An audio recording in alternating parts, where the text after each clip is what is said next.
Ahora vamos a empezar a estudiar cuáles son las características de cada ley, cómo relacionarnos con ella, cómo aprender un archivo en un computador.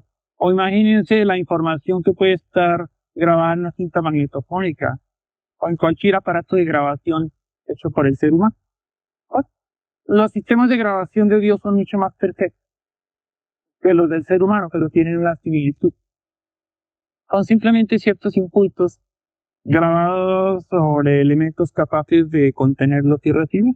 Esos impulsos se pueden después transformar en todos los lenguajes conocidos. Entonces vamos a hablar un poquito de cierta memoria. Y ustedes van a ver que es fácil identificar su presencia en nosotros.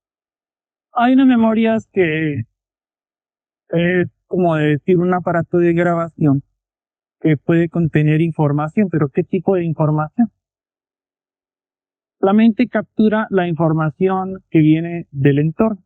Entonces, hay dos memorias básicamente en nuestra mente, la una la llamamos intelectual y la otra psicológica. La psicológica como tal se comienza a formar desde el mismo instante de la concepción, porque ella recibe impulsos que se originan en las sensaciones de los padres, que se originan en sus pensamientos, que se originan en las mismas situaciones mentales que los padres tienen desde el mismo instante de la concepción. Aquello que los padres pueden estar pensando o sintiendo en el mismo instante en que tienen la relación sexual que va a conducir a la gestación, a la embarazo y al proceso que da paso a un nuevo cuerpo físico. Este pensamiento ya está produciendo una grabación psicológica. Entonces, por eso, la memoria psicológica comienza desde el instante de la concepción. La intelectual, como este ya es un proceso más racional, realmente comienza a partir ya del nacimiento. Entonces, entendemos por memoria intelectual todo lo que podemos adquirir como conocimiento. Todas estas dos memorias inicialmente están vacías, por eso las pintamos aquí como dos círculos vacíos. Y se van llenando dentro de nuestro proceso humano. Inicialmente la psicológica, que luego continúa su desarrollo posteriormente y simultáneamente con la intelectual. Y la intelectual va a ir adquiriendo todo lo que llamamos conocimiento, es decir, desde la misma codificación del lenguaje y la codificación de todos los elementos básicos que llamamos la cultura y el conocimiento en general. Mientras que la psicológica es más la que determina el comportamiento, no tanto el conocimiento, sino el comportamiento del individuo frente a un medio cualquiera. Por supuesto, estas dos memorias se desarrollan simultáneamente y tienen un componente básicamente de origen humano, de nuestra cultura, de nuestros conceptos, de nuestros pensamientos, de nuestras intenciones. Entonces, psicológicamente, es algo que hemos podido verificar con mucha facilidad. Puede reconocerse que si los padres no deseaban tener el hijo, que no solamente deseaban tener una relación sexual, pero se produjo un embarazo de aquellos que llamamos indeseados. Entonces, estos niños posteriormente manifiestan algo que llamamos los síndromes de rechazo.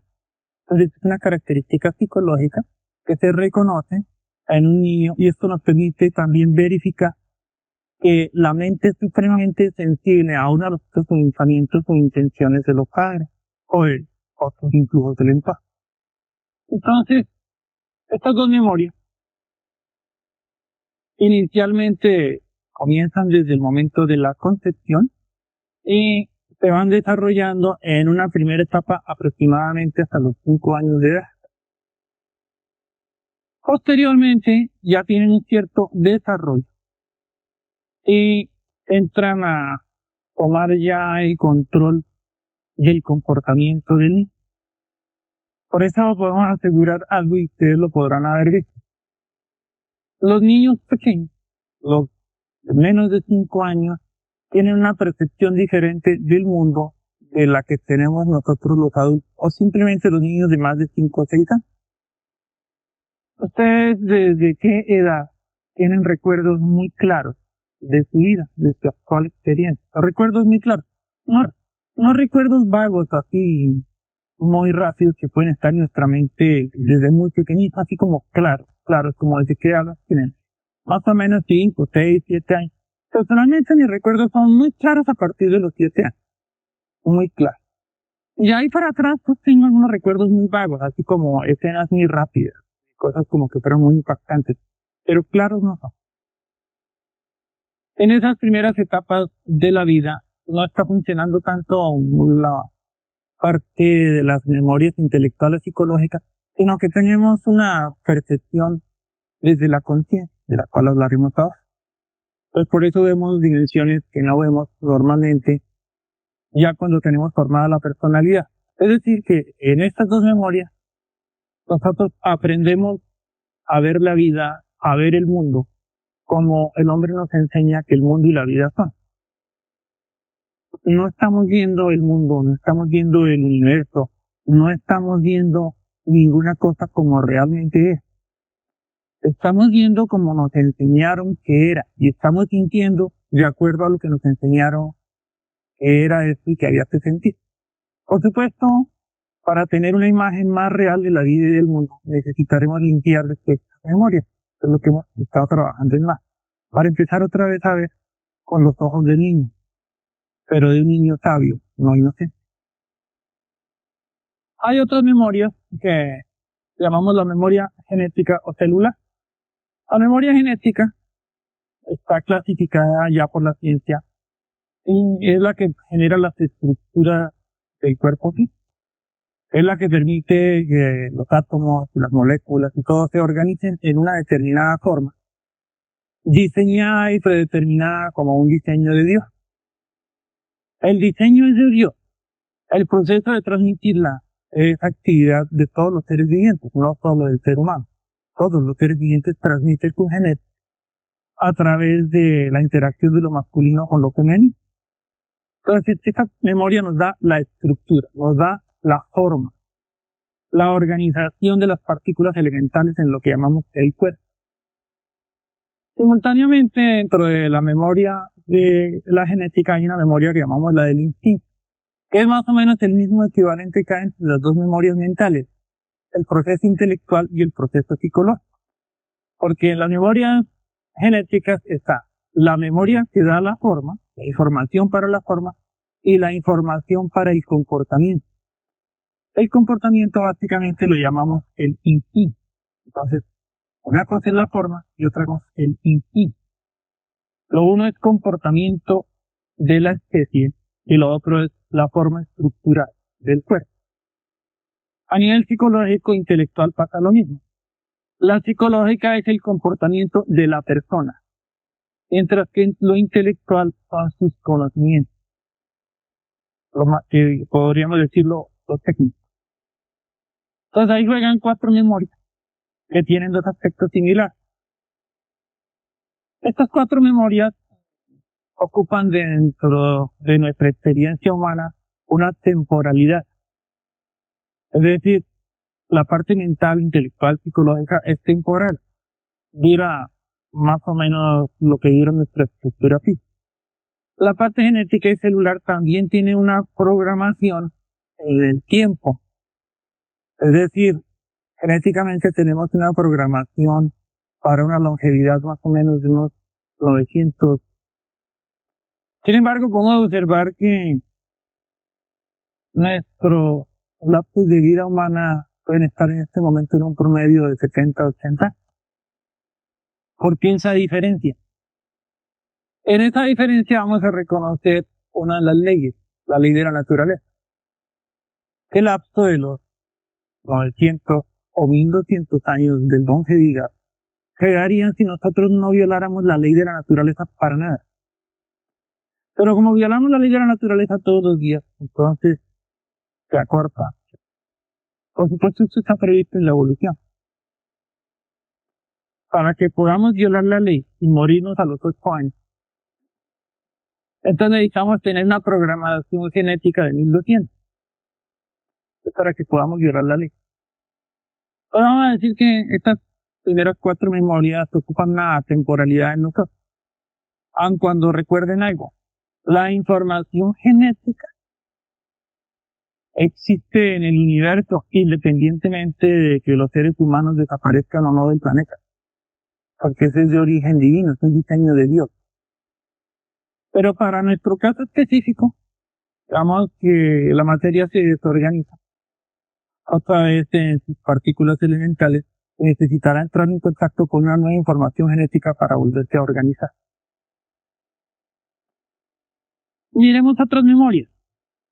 Hay una memoria que llamamos la memoria del destino. ¿Se acuerdan que habíamos hablado de que el universo tiene 3 aspectos? Tiene creación, administración y pedagogía, ¿no es cierto? Entonces la memoria del destino es la memoria pedagógica. Es decir, que en esta memoria se va a grabar el diseño pedagógico específico para cada uno de nosotros. La memoria del destino se renueva en cada experiencia nueva de vida, porque esto es como cambiar de curso. El diseño pedagógico para un niño de primaria es diferente al diseño pedagógico para un muchacho de bachillerato o para un estudiante universitario. El diseño pedagógico tiene necesidad de irse adaptando a cada una de nuestras etapas de desarrollo evolutivo. Por eso la memoria del destino se va a modificar después de cada experiencia de vida, se va a renovar. Durante la experiencia de vida, el diseño del destino aprovecha para hacer otra memoria, que vamos a llamar la memoria de la conciencia. Es decir, se aprovecha el destino como diseño pedagógico. Yo aprendo de él lo necesario para comprender lo que mi conciencia necesita. No es que nosotros modifiquemos los diseños pedagógicos, vamos a decir que los trascendemos. ¿Esto qué significa? ¿Cuál es esta diferencia? El destino se trasciende. Cuando yo aprendo algo, es decir, supónganse que soy un niño aprendiendo a leer y escribir. El momento en que yo aprendo a leer y escribir para mí se convierte en una herramienta, pero ya no en una necesidad de aprendizaje, ya lo aprendí, sino en una herramienta que yo voy a utilizar. Pero el diseño pedagógico que me llevó a aprender a leer y escribir va a seguir existiendo. A nivel ya de nuestra experiencia diaria, a cada instante tenemos la oportunidad de transformar una dificultad en una herramienta de trabajo y de satisfacción, en la medida en que yo aprenda lo que la dificultad me está enseñando. Entonces, por eso decimos que no es que cambies el destino, lo trasciendes y lo vas convirtiendo en misión. Es decir, lo que ya sabes hacer. Entonces, la memoria del destino está llena inicialmente y poco a poco se va desocupando. Es decir, cada vez tiene menos destino. Finalmente desaparecerá totalmente el destino. Es decir, esta memoria cada vez va a venir con menos contenido. Finalmente, en un maestro ya la memoria del destino no tiene nada. O sea, ya aprendió todo lo que el destino le podría enseñar. Cumplió con el diseño pedagógico, lo aprendió todo. El destino tiene una relación directa con la función. ¿Por qué razón? Porque el universo aprovecha nuestros niveles de ignorancia o de sabiduría para cumplir las funciones necesarias. Entonces todo tiene función de acuerdo con su propio desarrollo. Y por supuesto, como la función o el propósito fundamental de la vida es aprender, la función tiene una relación más directa con el destino. La función no es que se mejore o no, porque las funciones no son ni buenas ni malas, son solamente necesarias, pero obviamente que sí cambian. Por ejemplo, alguien tiene la función de ser una persona agresiva para que otros aprendan a no sentirse agredidos, pero en la medida en que esa persona va comprendiendo, ya esa función no le corresponderá, entonces puede pasar a ser un ser de paz. Entonces tiene la función de mostrarles a otros que la paz sí puede alcanzar. Entonces espero que nos quede claro algo. El destino es un diseño pedagógico que está archivado en una memoria interna que entra en nosotros. Estas 3 memorias entran en nosotros en el momento de la primera inhalación de aire después de nacer. A diferencia de las otras 4 memorias que están presentes en su totalidad desde el instante de la concepción. La memoria del destino, la memoria de la conciencia y la memoria aplicar estas otras dos. Por ahora entonces recuerden que la memoria del destino es la memoria que trae los diseños pedagógicos, experiencia de vida que se inicia en este momento.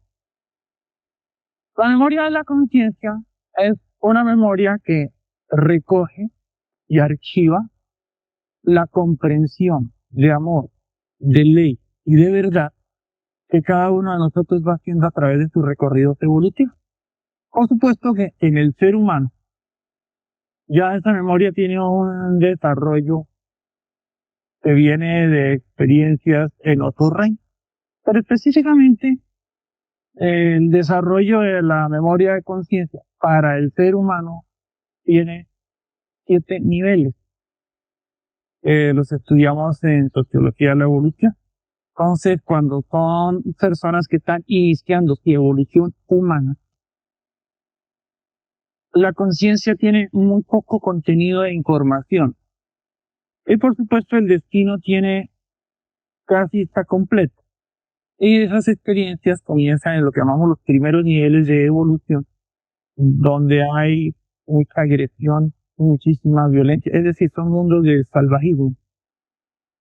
Entonces la memoria de la conciencia tiene una característica muy linda. Esta memoria es absolutamente incontaminada. Es un archivo perfecto porque la memoria de la conciencia es la que podemos llamar la memoria del Hijo de Dios.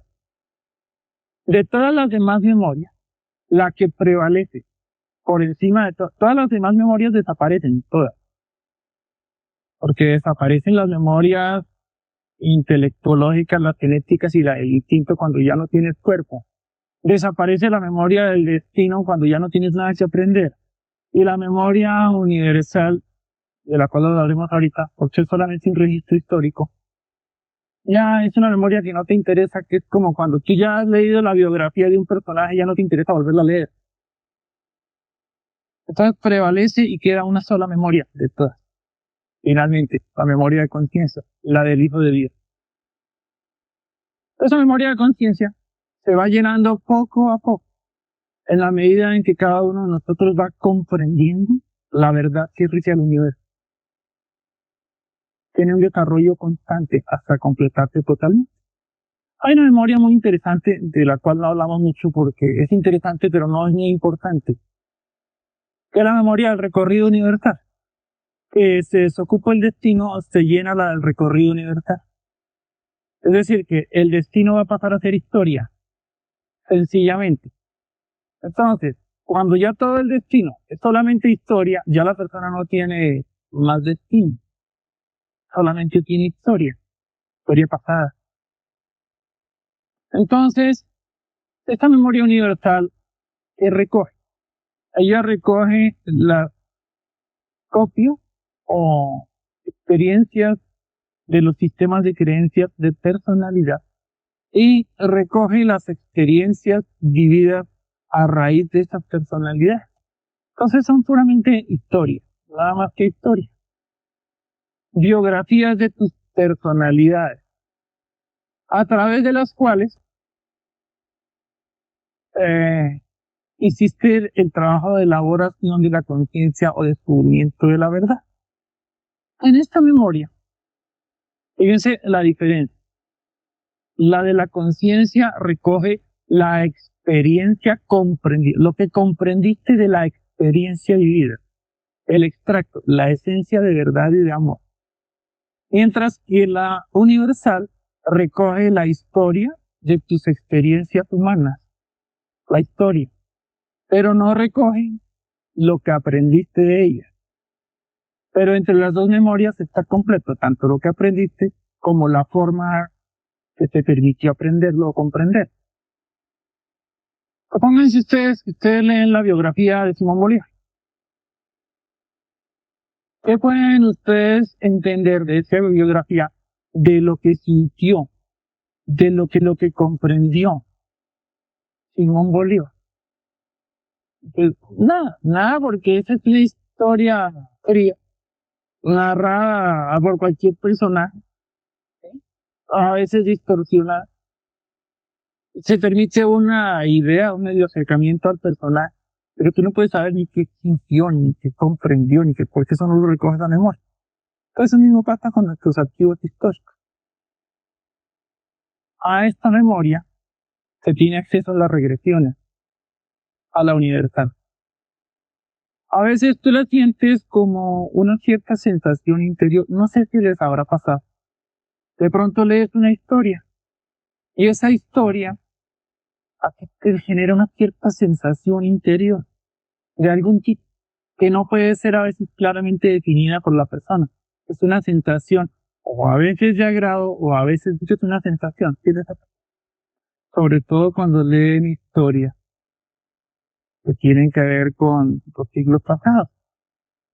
Entonces tú ves ciertas cosas y de pronto algunas se identifican. De pronto tú vas a un museo y entonces empiezas a mirar ciertas cosas que son de la historia de la humanidad y con algunas sientes unas sensaciones, digamos, más agradables y con otras como de rechazo, pero son solamente sensaciones, no es nada claro, ¿no es cierto? Es que esos eventos que están allí representados en los museos tratan de conectar ciertos recuerdos históricos, pero como no está despierto esa memoria, para ti no es claro, hay una sensación. Lo han observado, algo que nos llama mucho la atención, esa parte la llamamos vocación. Entonces la vocación en nosotros es esa inclinación hacia algo que tiene una relación con la conciencia, con la parte que ya está desarrollada de la conciencia, que llamamos misión. En el caso del ser humano, estas tres memorias penetran en nuestro interior con la primera inhalación de aire después del nacimiento. Si el niño no respira después de nacer, pues esto obviamente moriría. Entonces, en él no habrían penetrado en memoria superior. Y solamente se habrían desarrollado una partecita de la psicológica y obviamente las dos que siempre están presentes y llenas, que son las genéticas y las instintivas. Desde el mismo instante de la concepción, la memoria genética está totalmente llena, lo mismo que la instintiva, más las otras memorias no lo están en desarrollo. Supónganse, hay unas plantas que son apropiadas para nacer en verano, pero hay otras que son de invierno. Algunas otras son de primavera y otras son de otoño. Entonces, igual que eso, podemos también decir que hay unas plantas que son de las alturas, de tierras muy frías, y otras son de tierras bajas, ¿ok? Entonces, dependiendo del lugar o del momento, hay una característica que define claramente ciertos comportamientos. Entonces, no se comporta lo mismo una planta de un lugar o de una época que de otra. Ustedes observen que todas las plantas, por ejemplo, hablemos de plantas que dan fruto, no dan frutos todas en la misma época, ¿no es cierto? Aquí nomás podemos observar que viene la cosecha de pera, pero no es al tiempo que la de ciruela. Y así sucesivamente cada una tiene una época definida. Sabemos que los cerezos dan fruto en tal época, en tal mes exactamente, mientras que los ciruelos lo dan en otro. Entonces eso define ciertas características específicas que igual están en el ser humano. Esas características ya están previamente definidas y establecidas dentro del diseño pedagógico del destino. Es decir, ya se sabe en qué signo va a nacer ese niño, puesto que el ritmo de gestación es un ritmo bastante exacto de la naturaleza.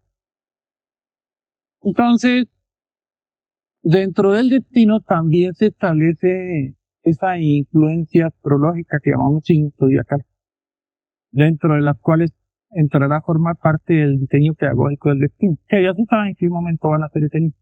Desde el mismo instante de la concepción, ya hay espíritus candidatos a ocupar ese cuerpo. Hay varios. Finalmente uno solo de ellos ocupará ese cuerpo, aquel que sea más afín y correspondiente con las circunstancias que se dieron dentro del embarazo y todas las circunstancias que puedan afectar la vida de esa persona. Eso hará parte del diseño del destino. Y se escoge el signo, o sea, El mismo destino escoge el signo, como decir escoge el color o la marca de tu automóvil.